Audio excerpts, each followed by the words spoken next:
अगर हमें राजनीति की नब्ज पकड़नी है तो हमें उसकी जड़ों तक जाना होगा, यानी विधानसभा क्षेत्र तक। आज हम हरियाणा के उकलाना की राजनीतिक जमीन को समझने की कोशिश करेंगे। ये विश्लेषण किसी पार्टी के पक्ष या विपक्ष में नहीं है, बल्कि सिर्फ डेटा और जमीनी हकीकत के आधार पर यह समझने की कोशिश है कि शासन का रास्ता आखिर बनता कैसे है।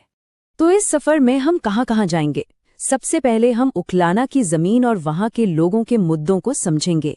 फिर आंकड़ों की जुबानी सुनेंगे कि 2024 का जनादेश आखिर क्या कहता है। इसके बाद हम वोटों के उतार चढ़ाव के पीछे छिपे पैटर्न को खोजेंगे। फिर एक ठोस गवर्नेंस ब्लूप्रिंट पर नजर डालेंगे और आखिर में देखेंगे कि रणनीति को जनसेवा में कैसे बदला जा सकता है। तो चलिए शुरू करते हैं उकलाना की मिट्टी से। किसी भी जगह की राजनीति को समझने के लिए वहां के समाज और अर्थव्यवस्था को समझना सबसे जरूरी है। ये है उकलाना विधानसभा क्षेत्र, हरियाणा की एक अनुसूचित जाति यानी SC आरक्षित सीट। अब इसका मतलब क्या है? इसका सीधा सा मतलब ये है कि यहाँ की राजनीति का केंद्र हमेशा से सामाजिक न्याय, दलित समुदायों की उम्मीदें और उनके प्रतिनिधित्व के सवाल रहे हैं। 2024 के बाद यहाँ जो समीकरण बदले हैं, उन्हें समझे बिना आगे की तस्वीर साफ नहीं हो सकती। तो इस क्षेत्र की नब्ज आखिर क्या कहती है?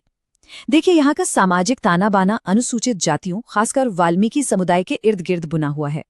लेकिन लोगों की रोज की जिंदगी की कहानी वो लिखी जा रही है खेतों के संकट से, MSP की मांग से और पानी की कमी से। ऊपर से बेरोजगारी और महंगाई का दबाव उनकी मुश्किलें और भी बढ़ा देता है।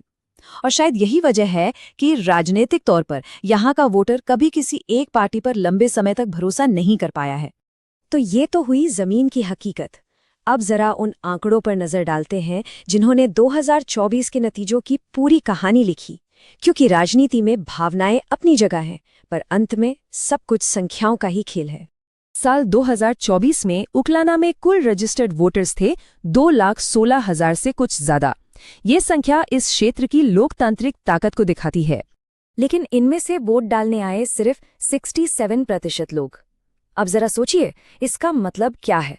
करीब 1/3 वोटर्स ने इस प्रक्रिया में हिस्सा ही नहीं लिया। ये जो चुप्पी है, ये चुप्पी क्या कहती है? क्या ये नाराजगी है या किसी के प्रति उदासीनता? ये अपने आप में एक बहुत बड़ी कहानी है। और देखिए, जिन्होंने वोट दिया उनका फैसला बिल्कुल साफ था। कांग्रेस को मिले 54% से ज्यादा वोट, जबकि बीजेपी करीब 35% पर रह गई। ये जो 19% से भी ज्यादा का फासला है ना, ये एक तरफा जीत को दिखाता है। लेकिन सवाल ये है कि क्या ये जीत हमेशा के लिए है? उकलाना का इतिहास हमें बताता है कि यहाँ वोटर का मूड बहुत तेजी से बदलता है। 2024 का नतीजा कोई अचानक हुई घटना नहीं है, ये एक लंबे पैटर्न का हिस्सा है। जरा इस टेबल पर नजर डालिए। 2009 में कांग्रेस के पास 41% वोट था। 2019 आते आते ये आंकड़ा गिरकर सिर्फ 8% पर आ गया, एक बहुत बड़ा पतन। और फिर 2024 में एक जबरदस्त वापसी, सीधा 54% पर। वहीं दूसरी तरफ बीजेपी को देखें तो वो 2009 के बाद से लगातार अपनी जमीन बनाती गई है। और टर्नआउट को देखिए, वो भी ऊपर नीचे होता रहा है। ये बताता है कि हर चुनाव की अपनी एक अलग कहानी होती है।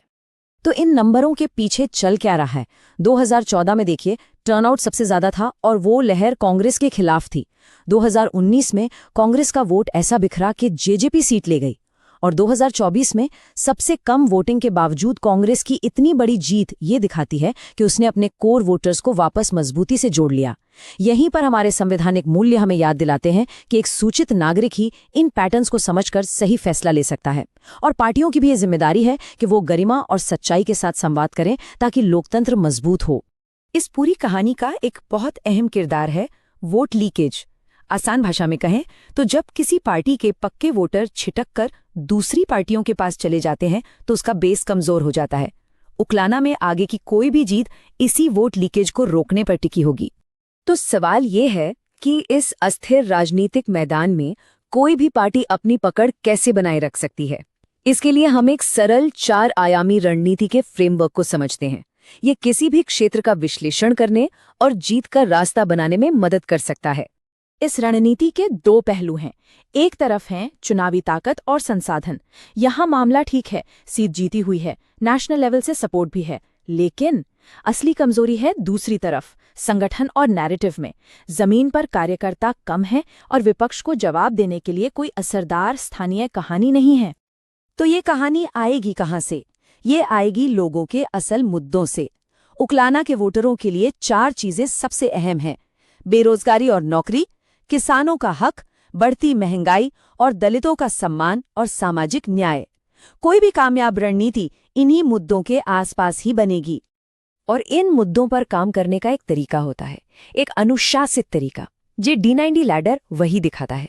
चुनाव से 90 दिन पहले प्लानिंग से लेकर अभियान लॉन्च करने, लोगों को लामबंद करने और आखिरी दिन वोटर को बूथ तक लाने तक हर एक कदम पहले से सोचा समझा होता है। देखिए, चुनाव जीतना तो बस शुरुआत है, असली काम तो उसके बाद शुरू होता है, यानी शासन देने का, लोगों की सेवा करने का। तो चलिए अब रणनीति से आगे बढ़कर शासन की बात करते हैं। एक असरदार नेता के लिए यहाँ 4 सीधे सरल कदम हैं। पहला, लोगों से सीधा रिश्ता बनाएं, हर गांव, हर मोहल्ले में लगातार दिखें। दूसरा, छोटे छोटे कामों से भरोसा जीतें, जैसे हेल्थ कैंप लगाना। तीसरा, अपनी एक पहचान बनाएं, एक आसान सा नारा दें, जैसे काम वाला विकास। और चौथा, हर रोज डेटा देखें, कहाँ मेहनत करने की जरूरत है, कहाँ नहीं, और उसी हिसाब से अपनी रणनीति बदलें।